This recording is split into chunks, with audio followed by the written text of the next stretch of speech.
हर्षित landmark, सपनों का घर जैसा आप चाहते हैं हम बनाते हैं। 1, 2 एवं 3 BHK ready position flats. Call 9827321321।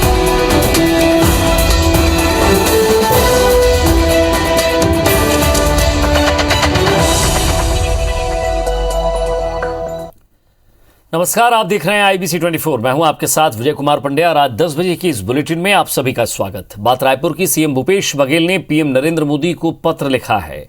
Vaccine और सिरिंज की कमी की और ध्यान आकर्षित किया है। 31 लाख वैक्सीन डोज के लिए मात्र 19 लाख सिरिंज उपलब्ध है। 1 करोड़ वैक्सीन डोज की मांग भी की गई है। तो सीएम भूपेश बघेल ने पीएम नरेंद्र मोदी को पत्र लिखा है और आज ही पीएम नरेंद्र मोदी ने बातचीत की थी जिन जिन इलाकों में वैक्सीन की रफ्तार धीमी चल रही है वैक्सीनेशन की। तो सीएम भूपेश बघेल ने पत्र लिखा है, 31 लाख वैक्सीन डोज के लिए मांग की है और 19 लाख सिरिंज की उपलब्धता बताई है। तो 1 करोड़ वैक्सीन डोज की मांग की गई है।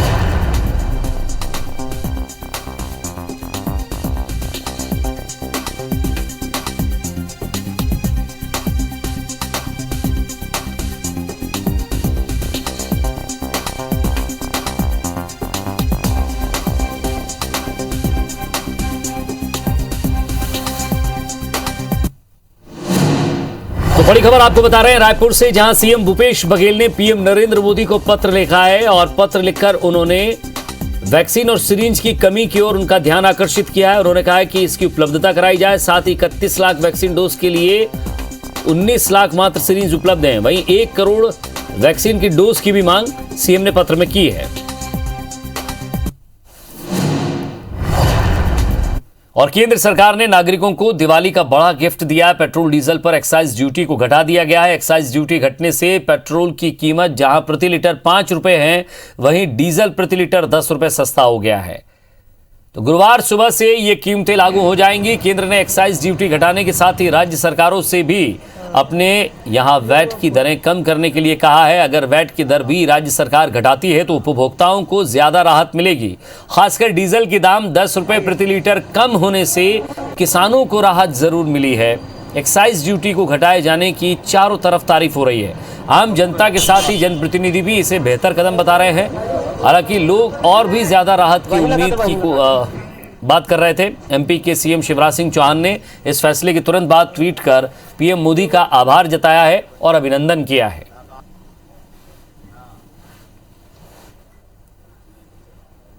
आइए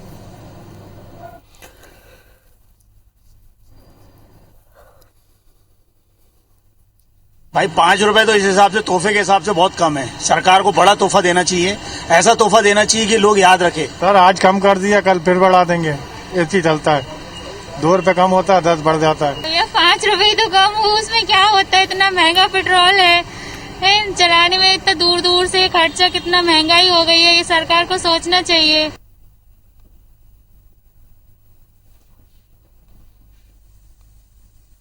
तेल की लगातार बढ़ती कीमतों को लेकर जिस तरह से 35 पैसे रोजाना बढ़ रहे थे, लोग परेशान थे। कई जगह ये भी कहा गया कि सरकार को इस पर जल्द ध्यान देना चाहिए, लेकिन विपक्ष ने भी कोई कसर नहीं छोड़ी। और अब तमाम आरोपों के बाद आज एक्साइज ड्यूटी कम की गई है और जगह जगह स्वागत भी हो रहा है। तो कुछ लोगों का कहना है कि ये फैसला पहले ले लेना चाहिए था या और इसमें कमी होनी चाहिए ताकि महंगाई कम हो।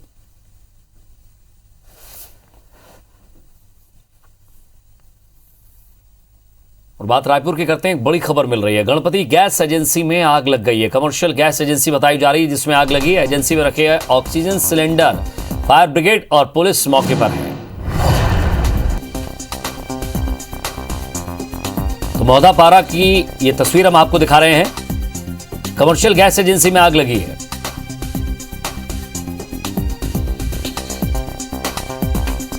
राजधानी रायपुर के मौदापारा इलाके के जो आनंद टाकी जो इलाका है, वहां पे एक गणपति ट्रेडिंग की जो एक ऑक्सीजन के सिलेंडरों की जो रिफिलिंग की एक दुकान है, वहां पे ये एक आग लगी है और आग काफी भीषण है और उसने आग ने पूरी उसको अपनी दुकान को चपेट में ले लिया है। बताया जा रहा है कि यहाँ पे ऑक्सीजन सिलेंडर जो है रिफिलिंग का यहाँ पे काम होता है और उसकी वजह से ये अभी, हालांकि ये आग कैसे लगी है इस बात का खुलासा नहीं हो पाया है, लेकिन ये बताया जा रहा है कि यहाँ आग लगने के बाद से ये कुछ सिलेंडर यहाँ पे फटे हैं, जिसकी वजह से इलाके में काफी दहशत का माहौल यहाँ पे हो गया था। और उसके बाद बताया जा रहा है कि ये दमकल कर्मी जो मौके पे पहुंचे हैं, अभी दमकल की एक गाड़ी यहाँ पे मौके पे पहुंची और बताया जा रहा है कि दमकल कर्मियों ने एक जो सिलेंडर है, करीब 14 किलो का जो एलपीजी सिलेंडर है, वो भरा हुआ सुरक्षित यहाँ पे निकाल लिया और बड़ा हादसा यहाँ पे होने से बच गया। हमारे साथ यहाँ पे मौदापारा थाना प्रभारी हैं लक्ष्मी जायसवाल जी, हम उनसे बात करते हैं। क्या सूचना मिली थी, क्या अभी तक कार्रवाई की गई है? जैसे ही सूचना मिली है तो फायर ब्रिगेड को बुलाया गया है और एक फायर ब्रिगेड जैसे कि आपके सामने खड़ी है, वो काम कर भी रहे हैं। आग लगभग कंट्रोल की स्थिति में है, बट पूरी तरह से नहीं बुझी है। और जो प्रार्थी है वो काफी दुखी है, उससे ज्यादा कुछ बात नहीं हो पाई है पीड़ित से। क्या नाम है प्रार्थी का? नीलेश पोपट नाम का एक व्यवसायी है, उनका शॉप है ये। बताया जा रहा है कि ये गणपति ट्रेडिंग के मालिक हैं गितेश पोपट, उनकी ये दुकान है और ये आग कैसे लगी है अभी इस बात का खुलासा नहीं हो पाया है। फिलहाल अभी दमकल की एक वाहन जो है वो यहाँ पे आग बुझाने की कोशिश में यहाँ पे दमकल कर्मी लगे हुए हैं। कैमरामैन नजीर खान के साथ तहसीन जैदी, IBC 24 रायपुर। गोरेला पेंड्रा मरवाही जिले के एसपी त्रिलोक बंसल और उनकी पत्नी श्वेता बंसल हाथियों के हमले में घायल हो गए हैं। उन्हें इलाज के लिए बिलासपुर के अपोलो अस्पताल में भर्ती कराया गया है। दरअसल पिछले 3 दिन से मरवाही वनमंडल में 14 हाथियों का दल पहुंचा हुआ है। इस दल के अमारू गांव पहुंचने की जानकारी वन विभाग और प्रशासन को लगी, जिसके बाद एसपी त्रिलोक बंसल अपनी पत्नी के साथ अमारू पहुंचे थे। वह वहां हाथियों की फोटो खींच रहे थे और इस दौरान वो धान का खेत पार करके ममनी नदी के दूसरे किनारे पर चले गए। तभी अचानक उनके पीछे एक मादा हथनी आई। अपनी पत्नी के पास हाथी को देखकर एसपी ने उन्हें बचाने के लिए कोशिश की। इस दौरान वो गिर पड़े और आक्रोशित हाथी ने उन्हें कुचलने की कोशिश की। अच्छी खबर यह रही कि वहां मौजूद वन कर्मियों और ग्रामीणों ने लाठी डंडों से हमला कर हाथियों को भगा दिया। इधर इस हमले में घायल एसपी और उनकी पत्नी को जिला अस्पताल में भर्ती कराया गया है, जहां प्रारंभिक उपचार के बाद उन्हें बिलासपुर अपोलो अस्पताल रेफर किया गया है। इस घटना में पेंड्रा के वनपाल प्रकाश बंजारे और कुछ वन कर्मियों को मामूली चोटें आई हैं। इधर एसपी और उनकी पत्नी के घायल होने की सूचना पर तमाम अधिकारी और जनप्रतिनिधि अस्पताल पहुंचे हैं और उनका हालचाल जाना है। इधर नेता प्रतिपक्ष धर्मलाल कौशिक ने भी एसपी के स्वस्थ होने की कामना की है, साथ ही लोगों से हाथियों से दूरी बनाए रखने की अपील की है।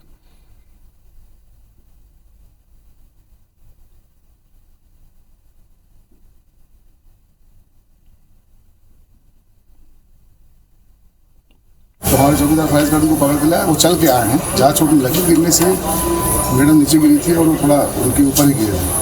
चोट लेकिन मैडम को नहीं, सर को दाहिने दाहिने और अंदरूनी चोट नहीं है, ऊपरी चोट है। तो ऐसे मतलब बातचीत कर रहे हैं, कम्फर्टेबल है। हमारे प्रकाश बंजारे जो फॉरेस्ट गार्ड है वो उसको लगी है चोटें, मतलब भवन पाला वो था वहाँ पे। तो स्थिति ठीक है, इनके सिर में चोटें आई हुई हैं, बाकी जगह से कोई इंजरी अभी नहीं लग रही है। तो प्राथमिक उपचार के बाद इनको अपोलो के लिए रेफर करा। पत्नी श्वेता बंसल की भी घायल है, उनकी क्या स्थिति है? जी वो ठीक है, कहीं पे चोट नहीं लगा, हल्की सी खरोंचे आएंगे। और वास्तविक में जिस प्रकार से घटनाक्रम बताई जा रही है बहुत चिंताजनक है। मैं उनके स्वास्थ्य लाभ की कामना भी करता हूं, लेकिन जिस प्रकार से घटना घटित हुई है, मुझे लगता है कि छत्तीसगढ़ में हाथियों से दूरी बना करके रखना और सावधानी बरतने की आवश्यकता है। और ज्यादा बातचीत के लिए हमारे संवाददाता जितेंद्र थवाइट हमारे साथ जुड़ गए। जितेंद्र, बिलासपुर रेफर किया गया है एसपी और उनकी पत्नी को, किस तरह की हालत है अभी, डॉक्टर क्या कह रहे हैं?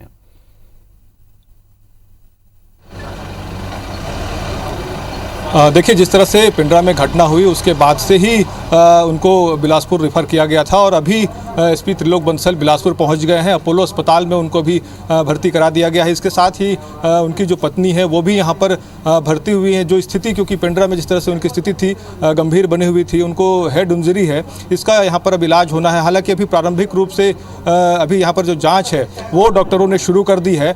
यहाँ पर जिले के तमाम जो आला अधिकारी हैं वो भी यहाँ पर पहुँच गए हैं।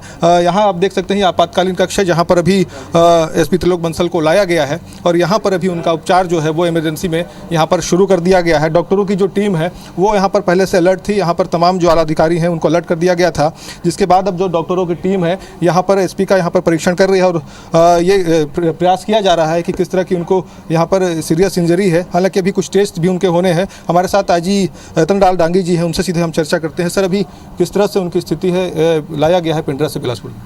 देखिए, अभी आपके सामने उनको पिंडरा से लाया गया। अभी डॉक्टर से एग्जामिन करने के बाद ही पता लगेगा कि क्या स्थिति होगी। सर, डॉक्टरों से भी कोई आप लोग की चर्चा हुई है, किस तरह से यहाँ पर व्यवस्था किया गया है ताकि बेहतर इलाज? नहीं, वो तो आपके सामने ही हुआ है सभी, क्योंकि तुरंत अंदर ले गए और एग्जामिन होने के बाद ही कुछ बता पाएंगे। सर, चूँकि उनकी श्रीमती भी घायल हुई हैं घटना में, वहाँ पर और भी 2-4 लोग थे वो घायल हुए हैं, क्या उनको भी यहाँ पर लाया गया, उनका भी उपचार किया जाएगा यहाँ पर?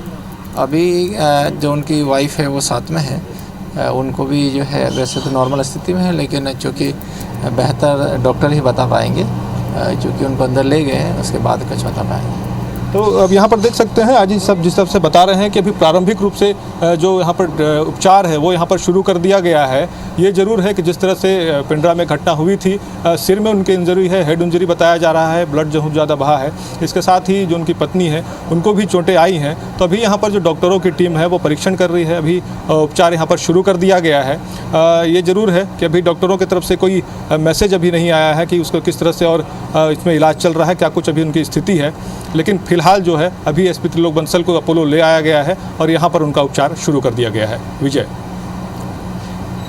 तो तस्वीर आपने देखी जहां हाथियों के दल ने अचानक हमला किया और वो उसे स्पष्ट समझ नहीं पाए। जितेंद्र, लगातार हाथियों के इस तरह के हमले और अभी एसपी घायल हुए हैं, वन विभाग भी लगातार कार्रवाई करता है।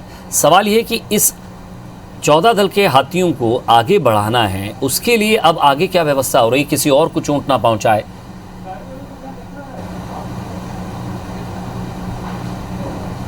देखिए, लगातार ये सूचना मिलते रही है कि पिंडरा मरवाही के क्षेत्र में लगातार जो हाथियों का दल है उनकी आमद यहाँ पर बनी हुई है और लगातार हाथी जो है वो उत्पात मचा रहे हैं। जनहानि के साथ ही यहाँ पर जो अन्य जो फसलें हैं उनको भी यहाँ पर नुकसान पहुँचाया जा रहा है। हालांकि जिस तरह से आज घटना हुई है एक बड़ी घटना है, क्योंकि जिस तरह से जानकारी मिली है, एसपी अपने परिवार के साथ, खुद डीएफओ भी उनके साथ मौजूद थे, वो निरीक्षण के लिए गए हुए थे, लेकिन इस दौरान हादसा हुआ और हाथी ने उनको अपने चपेट में लिया है। हालांकि जिस तरह से लगातार हाथियों की आमद रहती है, उनको जरूर वन विभाग बीच बीच में खदेड़ने की कोशिश करता है, लेकिन उसके बावजूद जिस तरह से स्थिति बनती है, क्योंकि हाथियों का एक बड़ा समूह है जो इस क्षेत्र में सक्रिय है और इस वजह से भी ये परेशानी आती है कि वन विभाग बहुत ज़्यादा तादाद में अगर हाथी रहते हैं तो उनको खदेड़ने में नाकामयाब साबित होता है। और अभी जिस तरह से फसलों की कटाई का समय है, ऐसे में हाथी कई बार जंगल छोड़कर ग्रामीण क्षेत्रों तक पहुंच जाते हैं, गांवों तक पहुंच जाते हैं और इसके कारण सबसे ज़्यादा नुकसान होता है, क्योंकि अक्सर ऐसी सूचनाएं आती हैं सामने से कि कई ग्रामीणों को हाथियों ने अपने चपेट में लिया है, कई ग्रामीणों की मौत होती है। हालांकि इस बार जिस तरह से घटना हुई है, अधिकारी एक हाथी के यहाँ पर चपेट में आए हैं, ये जरूर है, क्योंकि जिस तरह से हाथियों की आमद रहती है ये देखने में आया, चाहे सरगुजा का क्षेत्र हो, जशपुर का क्षेत्र हो, मरवाही का क्षेत्र हो, लगातार यहाँ से ऐसी घटनाएं सामने आती हैं जब हाथी गांवों में प्रवेश कर जाते हैं और हाथियों का जो बड़ा दल है वो कहीं ना कहीं यहाँ पर नुकसान पहुँचाता है, कई बार जनहानियाँ भी होती हैं। लेकिन इस बार जिस तरह से घटना हुआ है, बताया ये भी जा रहा है कि वन विभाग की टीम लगातार नज़र बनाए हुए थी हाथियों के दल पर, लेकिन उसके बावजूद हाथियों को खदेड़ने में जो वन विभाग की टीम है वो यहाँ पर नाकामयाब साबित हुई थी, जिसका खामियाजा है कि आज यहाँ पर भुगतना पड़ा है। लेकिन एक बात ये भी है कि जिस तरह से हाथियों का दल रहता है, लगातार ये सूचना प्रेषित की जाती है कि हाथियों का जहाँ पर दल है, जहाँ पर हाथियों की आमद है, वहाँ पर लोग वहाँ पर ना जाएँ, हाथियों से दूर रहें। लेकिन उसके बावजूद कई बार ऐसी स्थितियाँ बनती है, कई बार जो ग्रामीण क्षेत्र है वहाँ जो ग्रामीण जो है वो जंगल में जाते हैं, लकड़ी लेने के लिए जाते हैं, अन्य काम के लिए जाते हैं, इस दौरान वो हाथियों के चपेट में आते हैं। लेकिन इस घटना में जिस तरह से जो पूरा मामला सामने आया है, जो अधिकारियों की टीम है वो निरीक्षण के लिए गई हुई थी। सूचना मिली थी कि पास के ही जो अमारू गांव है वहाँ पर हाथियों का दल है, उसी सूचना पर यहाँ पर जो टीम है अधिकारियों की वो वहाँ पर पहुँची थी। ये जरूर है कि एसपी त्रिलोक बंसल और उनकी पत्नी के साथ ही डीएफओ भी वहाँ पर मौजूद थे, लेकिन उस दौरान हाथी हावी रहे और हाथियों ने यहाँ पर एसपी को अपने चपेट में लिया है, जिसके बाद एसपी और उनकी पत्नी यहाँ पर घायल हुए। इसके साथ ही कुछ जो वन कर्मी हैं वो भी यहाँ पर घायल बताए जा रहे हैं। ये जरूर है कि वन विभाग की तरफ से भी कोई विस्तृत और जानकारी नहीं आई है। ये जानकारी जरूर सामने आई है कि कि जिस हाथी ने एसपी पर हमला किया है वो मादा हाथी है जिसने यहाँ पर एसपी के ऊपर हमला किया है। लेकिन अब चूंकि वन विभाग को भी चाहिए कि इस हाथी के दल को जो है वो जंगल की तरफ खदेड़ा जाए ताकि त्योहार के समय किसी की फसल को या घरों को नुकसान ना पहुंचा पाए। बहुत बहुत शुक्रिया इस तमाम बातचीत के लिए। नजर बनाए रखिए। तो एक नजर बिग न्यूज पर। कोरोना वैक्सीनेशन में तेजी लाने के लिए प्रधानमंत्री नरेंद्र मोदी ने हर घर दस्तक अभियान की शुरुआत की। इस अभियान के तहत उन लोगों के घर तक जाना है जिन्होंने वैक्सीन नहीं ली है। पीएम ने कम वैक्सीनेशन वाले जिलों के अधिकारियों के साथ बैठक भी की। प्रधानमंत्री नरेंद्र मोदी सेना के जवानों के साथ दिवाली मनाएंगे। सूत्रों से मिली जानकारी के अनुसार कल दिवाली पर मोदी जम्मू के राजौरी जिले के नौशेरा में होंगे। प्रधानमंत्री के दौरे को लेकर सुरक्षा के कड़े इंतजाम किए गए हैं। दिवाली से एक दिन पहले केंद्र सरकार ने पेट्रोल डीजल की कीमतों में बड़ी राहत दी है। केंद्र ने पेट्रोल पर 5 रुपए और डीजल पर 10 रुपए एक्साइज ड्यूटी में कटौती की है। केंद्रीय वित्त मंत्रालय ने इस फैसले की जानकारी देते हुए राज्यों से भी वैट कम कर उपभोक्ताओं को राहत देने की अपील की है।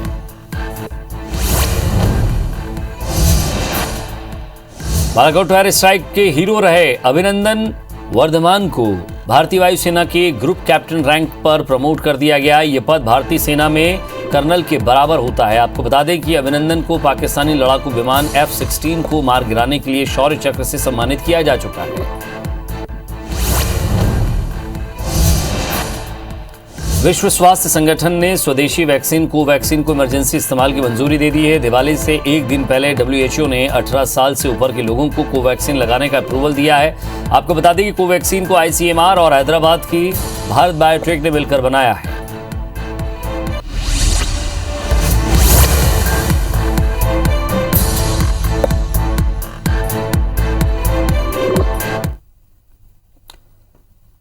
दिवाली के पहले राजीव गांधी किसान न्याय योजना के तहत तीसरी किश्त की राशि किसानों के खाते में जमा हो गई है, जिसके बाद जिला सहकारी केंद्रीय बैंक में रुपए निकालने के लिए बड़ी संख्या में किसानों की भीड़ जुट गई। राजनांदगांव जिले के किसानों के लिए न्याय योजना के तहत 1,94,000 किसानों के लिए 123 करोड़ 90 लाख रुपए की राशि जारी की गई। जिला सहकारी बैंक राजनांदगांव के CEO का कहना है कि 2 दिनों के भीतर सारी राशि सीधे सीधे सभी किसानों के खाते में जमा कर दी जाएगी।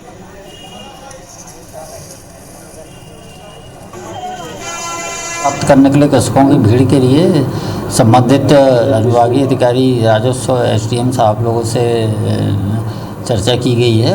SDM साहिबान लोगों को समुचित सुरक्षा व्यवस्था और पुलिस व्यवस्था के लिए निर्देशित किया गया है। कोरबा में SCCL मानिकपुर क्षेत्र में नारायणी सन्स प्राइवेट लिमिटेड के ठेका कामगार अपनी विभिन्न मांगों को लेकर काम का बहिष्कार करते हुए हड़ताल पर बैठ गए। दरअसल कोयला खनन से पहले मिट्टी और पत्थर हटाने का काम किया जाता है। इस ओवरबर्डन को अलग करने के काम में छत्तीसगढ़ ने आउटसोर्सिंग की व्यवस्था दे रखी है, जिसकी जिम्मेदारी नारायणी सन्स प्राइवेट लिमिटेड को सौंपी गई है। ये काम करते हैं सैकड़ों की संख्या में कामगार यहां पर रखे गए हैं। इन कामगारों का आरोप है कि वेतन वृद्धि और बोनस को लेकर पहले ही उन्हें मैनेजमेंट से बात की थी, लेकिन अब वादा खिलाफी की जा रही है।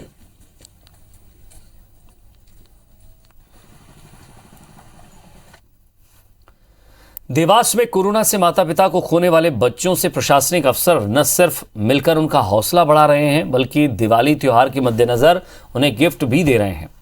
दरअसल जिले में कोरोना के कारण अपने माता पिता को खोने वाले बच्चे अपने दादा दादी या रिश्तेदार के यहाँ पर रह रहे हैं। बच्चों को दिवाली पर अकेलेपन का एहसास न हो, इसलिए कलेक्टर ऐसे बच्चों से मिलने पहुंचे और उन्हें मिठाई कपड़े देने के साथ दुलार किया। आपको बता दें कि शासन ऐसे बच्चों की मदद के लिए हर माह 5,000 रुपये दे रहा है, जिससे उनकी पढ़ाई में बाधा ना आए। आपको ये भी बता दें कि जिले में 52 लोगों ने कोरोना से जान गंवाई थी।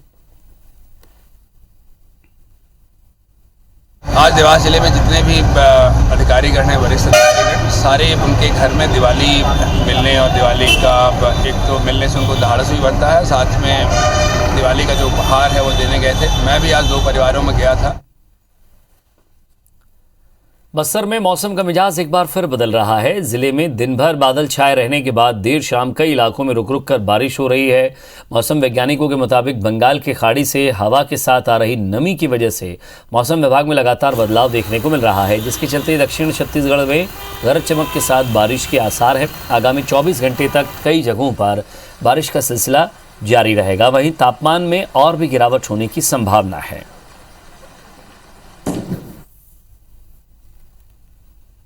दिवाली के मौके पर जबलपुर की एक महिला बेकर ने पटाखों की शक्ल में लजीज चॉकलेट्स तैयार की हैं। चॉकलेट बम के नाम से पहचाने जाने वाली इन मिठाइयों की खूब डिमांड है।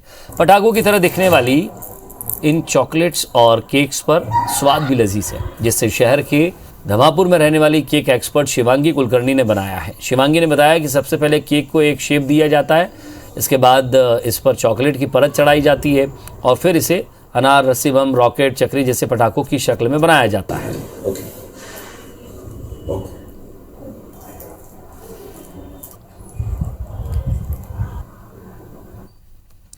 और इसी के साथ फिलहाल इस बुलेटिन में इतना ही। नमस्कार।